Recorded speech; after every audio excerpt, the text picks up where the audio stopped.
మనము ప్రకటన గ్రంథములో 7 ఏళ్ల శ్రమల కాలాన్ని, ఎందుకంటే ప్రకటన గ్రంథం 7 ఏళ్ల కాలం ప్రారంభమై ముగించబడితే ప్రకటన గ్రంథం దాదాపు 80% కంప్లీట్ అయిపోతుంది. కాబట్టి 7 ఏళ్ల శ్రమల కాలానికి వచ్చి మనం 15వ మాసంలో ఉన్నాం. ధ్యానిస్తా ప్రభు మనల్ని చేయబట్టుకొని ముందుకు నడిపిస్తున్నాడు. అందుకు మనమందరం దేవునికి కృతజ్ఞులమై ఉంటూ ఉన్నాం.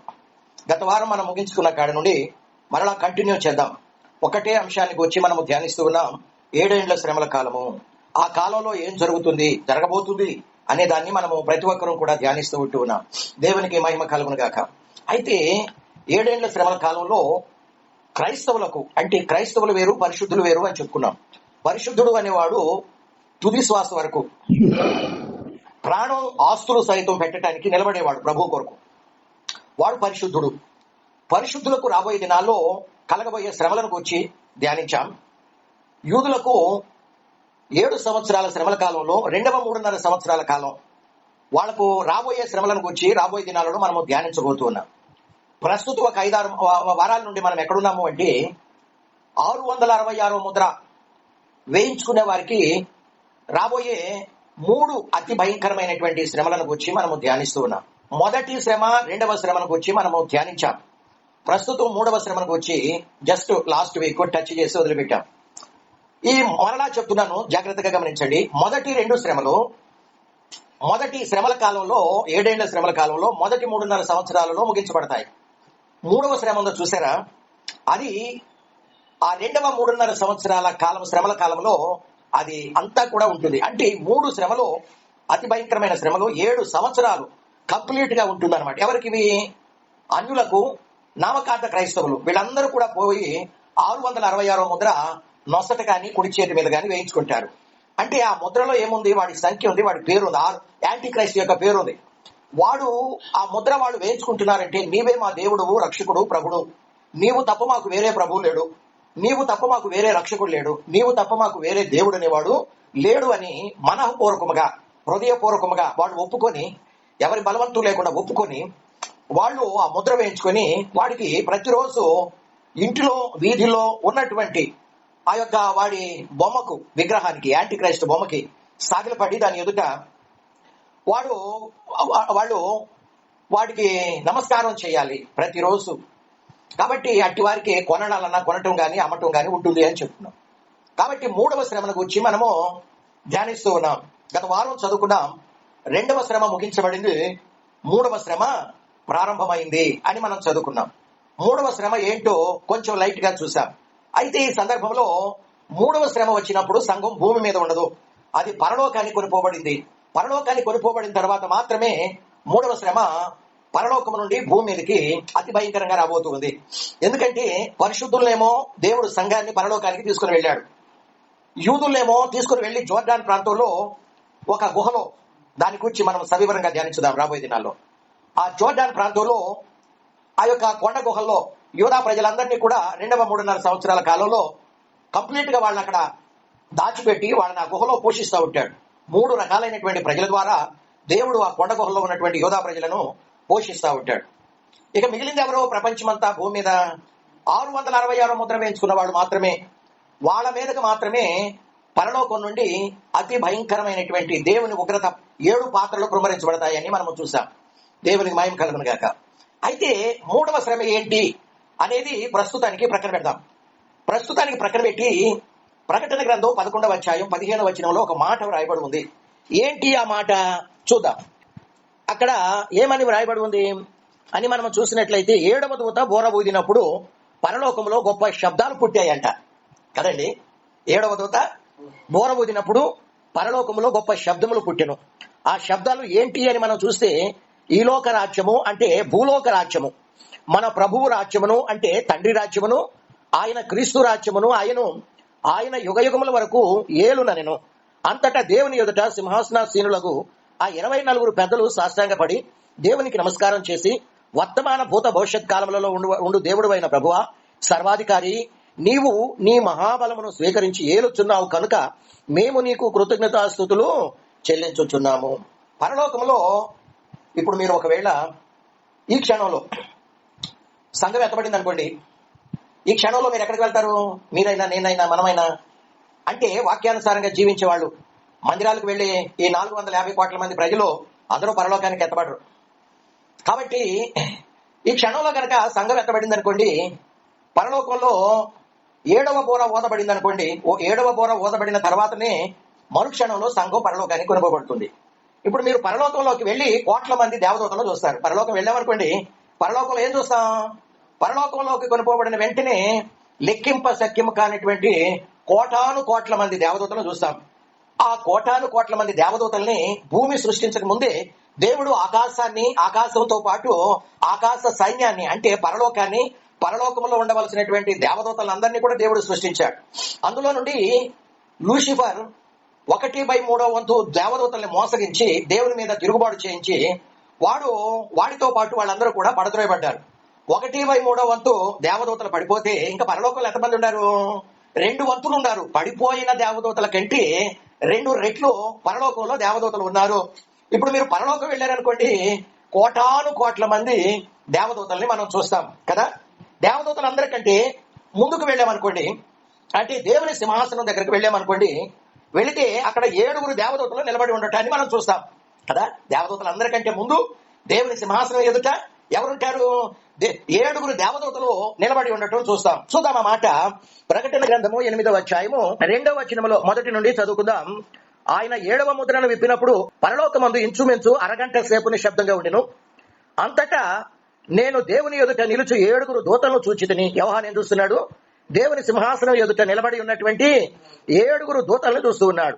వాళ్లకు ఆ 7 దేవదూతలకు 7 బోరలు ఇవ్వబడ్డట్టు ఆయన చూస్తా ఉండటం మనం చూస్తా ఉన్నాం కదండి.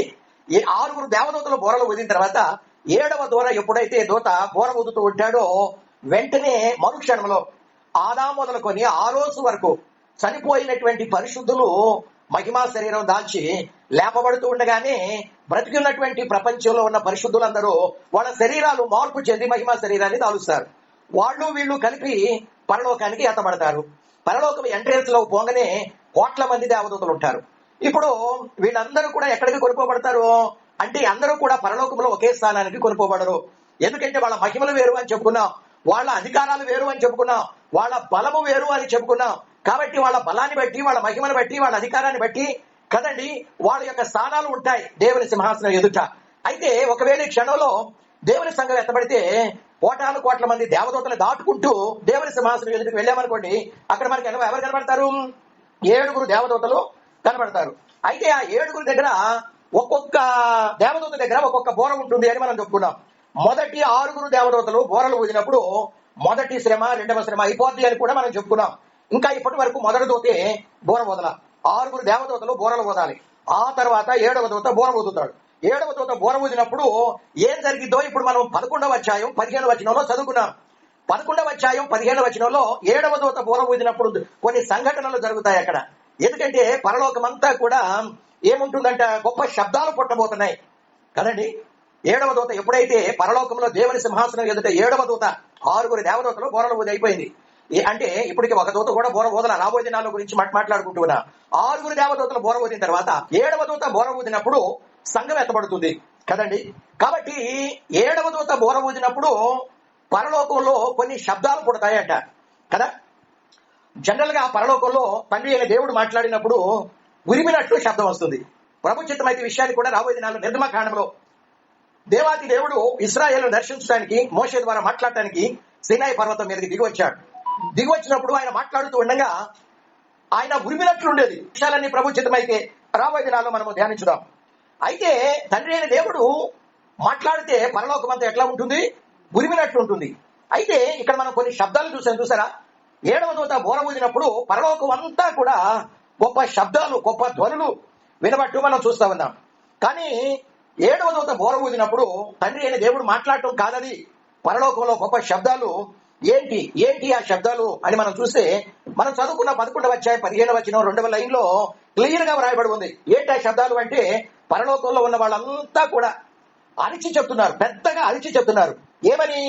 ఈ లోక రాజ్యము అంటే ఏ లోక రాజ్యము? భూలోక రాజ్యము మన తండ్రి రాజ్యమును, క్రీస్తు రాజ్యమును ఆయన యుగ యుగముల వరకు ఆయన ఏలును అని వాడు పెద్దగా అరిచి చెప్తున్నారు. ఇప్పటి వరకు పరలోకంలో అటువంటి శబ్దాలు పుట్టనే లేదు.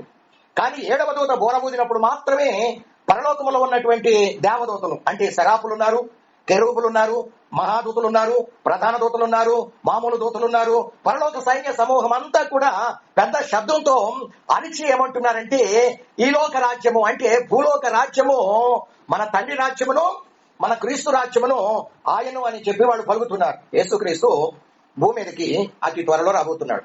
భూమి మీద ఉన్నటువంటి రాజ్యము ప్లస్ పరలోక రాజ్యము అన్ని కూడా క్రీస్తు రాజ్యం కాబోతూ ఉన్నాయి.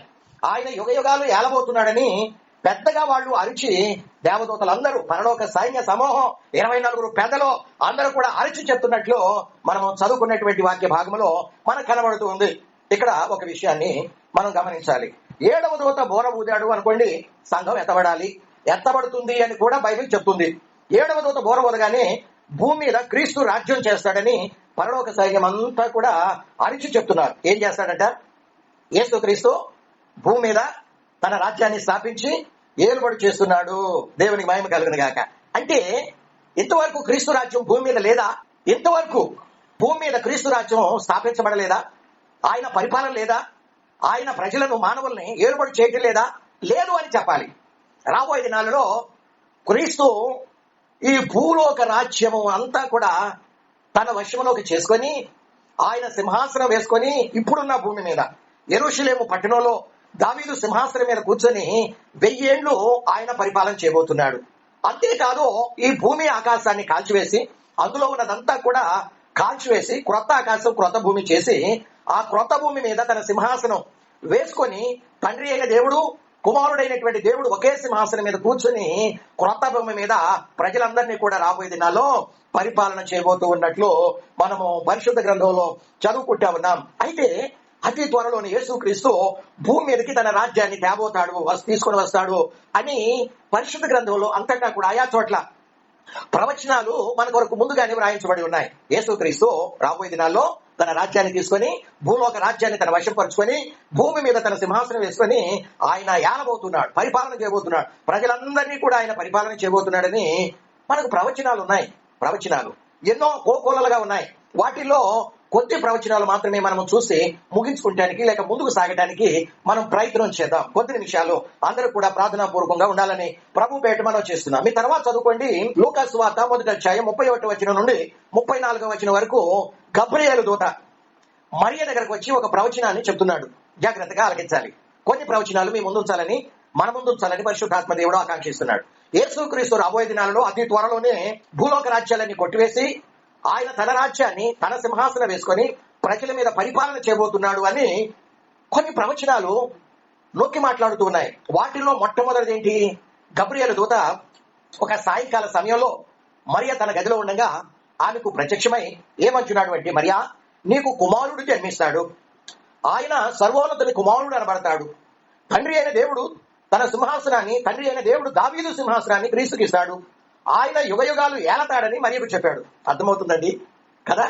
నీ గర్భంలో నుండి ఒక కుమారుడు జన్మిస్తాడు, ఆయన సర్వోన్నతుడైన దేవుని కుమారుడు అనబడతాడు. తండ్రి అయిన దేవుడు దావీదు సింహాసనాన్ని క్రీస్తుకు ఇవ్వబోతూ ఉన్నాడు. కాబట్టి ఆయన యుగ యుగాలు 5 సంవత్సరాలు 10 సంవత్సరాలు. ఇప్పుడు ప్రపంచమంతా చూడండి, ఏ దేశాన్ని కూడా ఏలినా ముఖ్యమంత్రి కావచ్చు, ప్రధానమంత్రి కావచ్చు, కొన్ని దేశాలకు ప్రధానమంత్రులు కాకుండా రాష్ట్రపతులు ఏలుబడి చేస్తున్నారు. అమెరికా ఉంది, రాష్ట్రపతి ఏలుబడి చేస్తాడు, 4 సంవత్సరాలు పరిపాలన చేస్తాడు. తదనంతరం మరలా ప్రజలు ఎన్నుకోవాలి. ప్రజలు ఎన్నుకోబడినటువంటి రాష్ట్రపతి మరలా రాబోయే 4 సంవత్సరాలలో భారతదేశం ఉంది, ప్రధానమంత్రి ఏలుబడి చేస్తాడు. ముఖ్యమంత్రులు ఎవరైనా కానీ వాళ్ళు 5 సంవత్సరాలు పరిపాలన చేస్తారు. కానీ గబ్రియేలు ప్రత్యక్షమై మరియకు తెలియజేస్తున్నటువంటి ప్రవచనం ఏంటి అంటే, 5, 10, 100, 1000 సంవత్సరాలు కాదు, ఆయన యుగ యుగాలు ఏలుతాడు అని లూకా సువార్త 1వ అధ్యాయం 31వ వచనం నుండి 34వ వచనం వరకు ఆ ప్రవచనాన్ని తెలియజేసినట్లు మనం చూస్తా ఉన్నాం. కానీ గబ్రియేలు మరియకు చెప్పినటువంటి ఆ ప్రవచనం ఏది కూడా ఇంతవరకు నెరవేరలేదు కదండి. నెరవేరిందంటారా? నెరవేరలా. ఆయన యేసయ్య పుట్టి 33.5 సంవత్సరాలు జీవించి మరణించి పునరుద్ధానుడై తిరిగి లేచి పరలోకానికి ఆరోహణమై వెళ్ళిపోయాడు.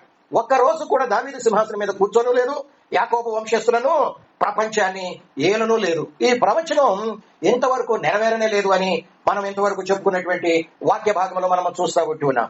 2వ ప్రవచనం ఏంటి అంటే, 2వ సమూయేలు గ్రంథం 7వ అధ్యాయం 12 నుండి 16 వచనాల వరకు మీ తర్వాత చదువుకోండి. దావీదు కూడా దేవుడు ఒక ప్రవచనం చెప్పాడు. ఇందాక మరియకేమో దేవదూత గబ్రియేలు వచ్చి ప్రవచనం చెప్పాడు. కానీ ఇప్పుడు డైరెక్ట్ గా దేవుడే దావీదుకు ఒక ప్రాఫెసైను ఆయన చెప్తున్నాడు. ఏమనంటే, నీ గర్భములో నుండి దావీదు, నీ గర్భముల నుండి వచ్చే నీ కుమారుణ్ణి యుగ యుగాలు ఏలునట్లు నీ సింహాసనం మీద కూర్చునిబెట్టి స్థిరపరుస్తా అని ఎక్కడ చెప్పాడో సమూయేలు 2వ గ్రంథం 7వ అధ్యాయం 12 నుండి చదువుకుందాం. ఒక మాట ముందుగా మనము లూకాసు వార్త 1వ అధ్యాయాన్ని జస్ట్ ఒకటి చదువుకుని వదిలిపెడతాం. దాని గురించి మనం క్లుప్తంగా మనము చూసాం. లూకాసు వార్త 1వ అధ్యాయం అండి. ఏమంటున్నాడు 31వ వచనం నుండి, ఇదిగో నువ్వు గర్భం ధరించి కుమారుని కంటావు, ఆయనకి యేసు అనే పేరు పెడతావు. మరి 32వ వచనంలో ఆయన గొప్పవాడై సర్వోన్నతుని కుమారుడు అనబడును, ప్రభు అయిన దేవుడు ఆయన తండ్రి అయిన దావీదు సింహాసనాన్ని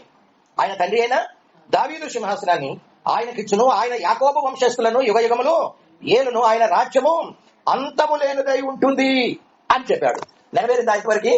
నెరవేరలా. ఆయన పుట్టాడు, పెరిగాడు, ఆయన సెలవులో వేలాడదీవాడు, చనిపోయి సమాధి చేయబడి మృత్యుంజయ 3వ దినాన ఆయన తిరిగి లేచి ఆయన 40 దినాలు పగళ్ళు రాత్రులు అనేకులకు తన్ను, ఇదిగో నేను చనిపోయి సమాధిలో లేను తిరిగి లేచానని అనేకులకు తన్ను కనబరుచుకొని పరలోకానికి ఆయన దావీదు సింహాసనం మీద ఒక రోజు కూడా కూర్చొని లేదు.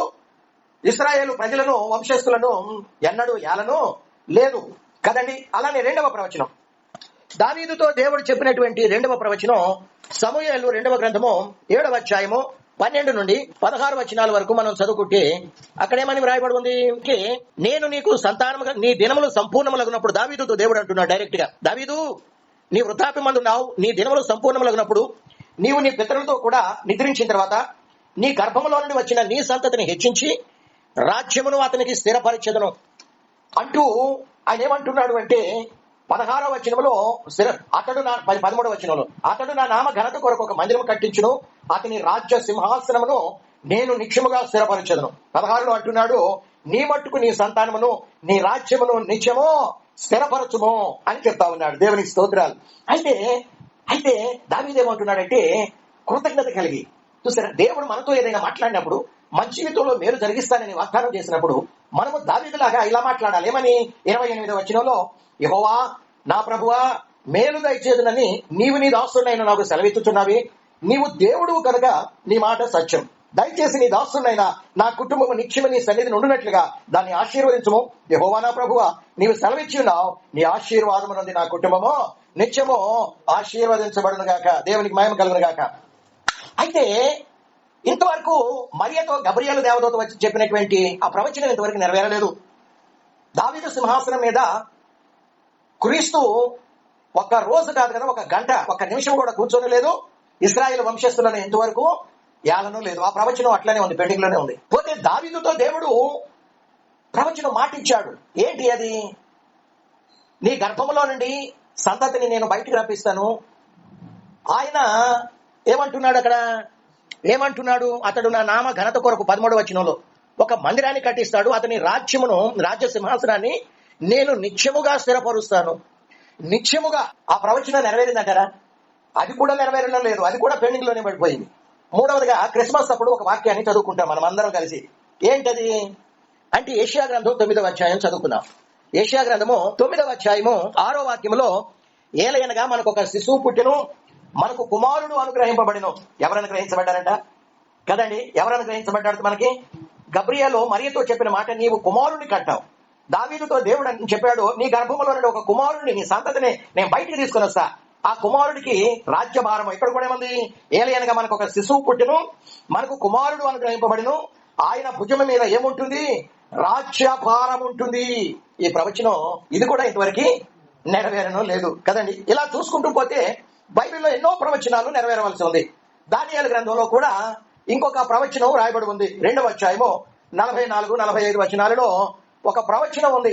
ఏంటి ఆ ప్రవచనం?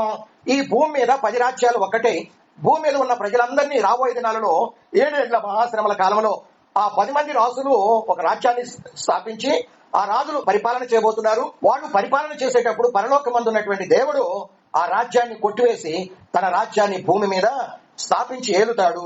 దేవుడే భూమి మీద ఆ రాజ్యాన్ని కొట్టివేసి దేవుడే భూమి మీద సింహాసనం వేసుకొని భూలోకాన్ని తన రాజ్యాన్ని స్థాపించి పరిపాలన చేస్తాడు, ఏలుతాడు. అది అంతం లేనిది, అది యుగ యుగాలు పాలిస్తాడని ప్రవచనం ఉంది. ఇంకా 10 రాజ్యాలు ఏలనూ లేదు, దేవుడు అంతో లేని రాజ్యాన్ని స్థాపించను లేదు. ఆ మాట కూడా మనం దానియేలు గ్రంథం 2వ అధ్యాయము 44-45 వచనాలలో మనం చదువుకున్నాం.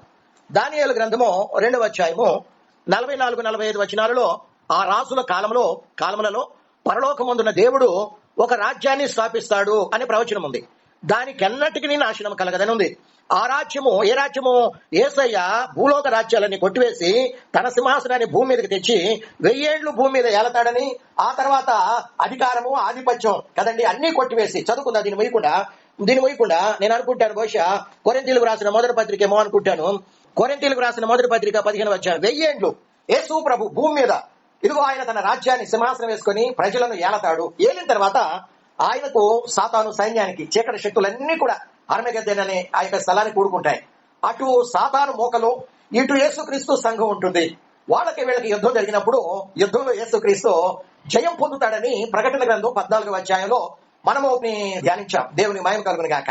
కాబట్టి అప్పుడు ఆయన ఏం చేస్తాడు? ఇక్కడ చూస్తున్నాం, మొదటి కొరింథీయులకు రాసిన పత్రిక 15వ అధ్యాయము 24వ వచనంలో అటు తర్వాత ఆయన సమస్తమైన ఆధిపత్యమును, సమస్తమైన అధికారమును, బలమును కొట్టివేసి, అంటే సాతాను రాజ్యంగా ఉంది ఇప్పుడు ప్రస్తుతం, వాడితో యుద్ధం చేసి, వాడి సైన్యంతో యుద్ధం చేసి వాళ్ళను ఓడించి వాళ్ళ చేతిలో ఉన్నటువంటి అధికారాన్ని, సమస్తమైన అధికారమును, సమస్తమైనటువంటి ఆధిపత్యాన్ని, బలాన్ని కొట్టివేసి తన తండ్రి అయిన దేవునికి రాజ్యాన్ని అప్పగిస్తాడు అని మనము చూస్తా ఉన్నాం కదండి. కాబట్టి 4 ప్రవచనాలు మనము చూస్తాం. 4 ప్రవచనాలు ఏంటంటే చెప్పగలుగుతారా? కోకొల్లలుగా ఉన్నాయి పరిశుద్ధ గ్రంథంలో. క్రీస్తు వస్తాడు, భూలోకంలో తన సింహాసనం వేసుకొని రాజ్యాన్ని స్థాపిస్తాడు, ఆయన ప్రజలందరినీ కూడా యుగ యుగాలు ఏలతాడు అనే ప్రవచనాలు కోకొల్లలుగా ఉన్నాయి. కానీ మనం 4 ప్రవచనాలు చూసాం. ఏంటి ఆ ప్రవచనాలు? మొట్టమొదటిది, గబ్రియేలు దూత మరియ దగ్గరకు వచ్చి నీ గర్భంలో నుండి కుమారుడు జన్మిస్తాడు, ఆయనకు క్రీస్తు అనే పేరు పెట్టాలి, యేసు అనే పేరు పెడతావు, ఆయన దావీదు సింహాసనం మీద కూర్చుండి యుగ యుగాలు ఇశ్రాయేలు ప్రజలను, ఆ జనాల్ని ఏలుతాడు అని. అది ఇంతవరకు నెరవేరలా. రెండవదిగా దేవుడే డైరెక్ట్ గా ప్రవచనం చెప్పాడు, కొన్ని మాటలు చెప్పాడు దావీదుతో. ఇదిగో నీవు మరణించిన తర్వాత నీ గర్భంలో నుండి నేను నీ సంతాన్ని రప్పిస్తాను, ఆ సంతానం దావీదు సింహాసనం మీద, నీ సింహాసనం మీద కూర్చోండి యుగ యుగాలు ఏలతాడని. అది పెండింగ్ లోనే ఉంది, ఇంతవరకు నెరవేరా లేదు. దేవునికి మహిమ కలుగును గాక. మూడవది మనం చూస్తే క్రిస్మస్ అప్పుడు యెషయా గ్రంథం 9వ అధ్యాయము మనం 6వ వచనంలో మనం చదువుకుంటా ఉన్నాం. ఆయన భూలోకంలో సింహాసనం వేసుకుని కూర్చొని ప్రజలందరినీ, ప్రపంచ రాజ్యాలు అన్నిటినీ కూడా పరిపాలన చేస్తాడు. అది పెండింగ్ లోనే ఉంది. 4వదిగా ఇప్పుడు మనం దానియేలు గ్రంథం 2వ అధ్యాయం 44-45 వచనం వ్రాయబడినటువంటి మనం చదువుకున్నాం. అక్కడ రాబోయే దినాలలో అతి త్వరలోనే 10 రాజ్యాలు కలిపి రోమా సామ్రాజ్యం అనే దాన్ని భూమి మీద 7 ఏళ్ల శ్రమల కాలంలో అది స్థాపించబోతుంది. దేవుడు అంటే యేసు ప్రభు ఆ రాజ్యాన్ని కొట్టివేసి తన రాజ్యాన్ని పరలోకము నుండి తీసుకుని వచ్చి భూలోకంలో ఉన్నటువంటి దావీదు యెరూషలేము పట్టణంలో దావీదు సింహాసనం మీద కూర్చుని ఆయన 1000 ఏళ్లు పరిపాలన చేస్తాడు. ఈ ఆధిపత్యం, ఈ బలం, ఈ అధికారం అంతా కొట్టివేసి, సాతాను చేతిలో ఉన్నటువంటి వాడి అధికారం క్రింద ఉన్న సమస్తాన్ని కొట్టివేసి ఇది తండ్రి అయిన దేవుని యొక్క వశానికి అప్పగిస్తాడు కదండి. ఈ రోజు తండ్రి అయిన దేవుడు విశ్వమంతటిని ఏలుతున్నాడు, పరలోకంలో పరిపాలన చేస్తున్నాడు విశ్వమంతటిని. ప్రపంచం కాదు, ప్రపంచం అంటే ఒక భూమి. ఇటువంటి ప్రపంచాలు విశ్వమంతటిలో కోట్ల కొలదిగా ఉన్నాయి. భూమి అనేది ఒక పిసరంతే. భూమి అనేది అది ఏంటి అంటే 13 లక్షల రెట్లు భూములు కలిస్తే గాని ఒక చంద్రుడు కాడు కదా. 52 లక్షల చంద్రుడు కలిస్తే గాని ఒక సూర్యుడు కాడు. అంటే అంత పెద్దవాడు సూర్యుడు. సూర్యుడి కంటే ఒక్కొక్క నక్షత్రం ఎన్నో కోట్ల రెట్లు పెద్దవాడు. ఆ ఆకాశంలో ఎన్ని నక్షత్రాలు ఉన్నాయి వాటిని లెక్కించగలమా? వీటన్నిటి ముందు భూమి కంటికి కనపడినంత నలుసు అన్నమాట. ఆఫ్టర్ భూమి కదండి. దేవుడు, దేవాతి దేవుడు, తండ్రి అయిన దేవుడు విశ్వమంతటి మీద అధికారం చెలాయిస్తూ ఉన్నాడు కదండి. కానీ భూమి మీద మాత్రం తండ్రి అయిన దేవుని పాలన లేదు. యేసుక్రీస్తు వస్తాడు, సాతాను యొక్క బలాన్ని, ఆధిపత్యాన్ని, అధికారాన్ని కొట్టివేస్తాడు. వాడి వశంలో ఉన్నటువంటి రాంగ్ రూట్ లో నుండి కాదు, రైట్ వేలో వాడితో యుద్ధం చేసి వాడిని ఎత్తి అగ్నిగంధకాలతో మండే గుండంలో వాడి శక్తుల్ని, అంత్యక్రీస్తుని, అబద్ధ ప్రవర్తన వేసి వాడి చేతిలో ఉన్నటువంటి అధికారాన్ని, బలాన్ని లాక్కొని తండ్రి అయిన దేవునికి వశపరుస్తాడు అని మొదటి కొరింథీ 15:24 మనం చదువుకున్నాం. దేవునికి మహిమ కలుగును గాక. అయితే రాబోయే దినాలలో ఈ భూమి, ఆకాశం, అందులో ఉన్న సమస్తాన్ని కొట్టివేసి క్రొత్త ఆకాశం, క్రొత్త భూమి చేసి క్రొత్త భూమి మీద తన సింహాసనం వేసుకొని తండ్రి అయిన దేవుడు, కుమారుడైన దేవుడు ఇద్దరు కూడా మహిమగల సింహాసనం మీద కూర్చొని తన సంఘాన్ని, తన ప్రజలను నూతన యెరూషలేము పట్టణంలో ఏలుతాడు అని మనం చదువుకుంటా ఉన్నాం. దేవునికి మహిమ కలుగును గాక. కాబట్టి ఈ విషయాలన్నీ కూడా సమయం అయిపోయింది. ప్రభు చిత్తమైతే మనం రాబోయే దినాలలో ధ్యానించబోతూ ఉన్నాం. తలలు వంచండి, ప్రార్థన చేసుకుందాం. ప్రభు సన్నిధిలో విశ్వమంతటి మీద దేవాతి దేవుడు అధికారము చలాయిస్తున్నాడు. ఆయన అధికారిగా ఉన్నాడు. భూమి కూడా ఆయన ద్వారా సృష్టించబడింది. భూమి కూడా సృష్టికర్త ఆయనే. కానీ ప్రస్తుతం ఈ 6000 సంవత్సరాల నుండి భూమి మీద సృష్టించిన సృష్టికర్త అయిన దేవునికి అధికారం లేకుండా పోయింది. సాతాను వశమైపోయింది. సాతాను వశములో నుండి అతి త్వరలోనే యేసుక్రీస్తు లాగేసుకొని, అంటే అక్రమంగా కాదు, న్యాయపరంగా వాడితో యుద్ధం చేసి ఓడించి వారి చేతిలో ఉన్నటువంటి అధికారాన్ని, బలాన్ని, ఆధిపత్యాన్ని తిరిగి ఆయన పొందుకుంటాడని తండ్రి అయిన దేవునికి అప్పగిస్తాడని, తండ్రి అయిన దేవుడు, కుమారుడైన దేవుడు భూలోకాన్ని యుగ యుగాలు ఏలుతారు అనే ప్రవచనాలు 4 చూసాం మనం. కాబట్టి దేవుని పాలన కిందకు మనం అందరం రాబోతున్నాం. ప్రస్తుతం ప్రజలందరూ కూడా, భూమి మీద ఉన్న ప్రజలందరూ అంధకార సంబంధమైనటువంటి పరిపాలన కింద, అధికారం కింద ఉన్నారు. యుగ సంబంధమైనటువంటి దేవతగా ఉండేవాడు భూలోకంలో ఉన్న ప్రజలందరినీ కూడా ఏలుబడి చేస్తున్నాడు. అయితే దేవుడే క్రీస్తు అనే పేరు భూలోకానికి వచ్చి ఆయన రక్తం చేత తన ప్రజలను సాతాను ఆ యొక్క కాడి క్రింద నుండి, అంధకార సంబంధమైన రాజ్యం నుండి ఆయన ఆత్మ సంబంధంగా విడిపించాడు. ఆత్మ సంబంధమైన విడుదల మనందరికీ కలిగింది. అయితే అక్షర ప్రకారంగా దేవుడే తన సింహాసనం వేసుకుని భూమి మీద మనలను ఏలబోతూ ఉన్నాడు. ఆయనతో తన ప్రజలను ఉంచుకోబోతున్నాడు. ఆయన తన ప్రజలు కలిసి ఉండబోతున్నారు. అది నోటితో చెప్పనలవి కానిటువంటి ఆనందదాయకమైనటువంటి శుభవార్తగా మనం చూడబోతున్నాం. కాబట్టి ఈ వాక్యాలను ప్రభు చిత్తమైతే, ప్రభు రాకడ ఆలస్యమైతే రాబోయే వారం నుండి మనం కంటిన్యూ చేయబోతున్నాం. ప్రేరేపణ కలిగిన వారు ప్రార్థించాలని ప్రభు పేరిట కోరుతూ ఉన్నాం.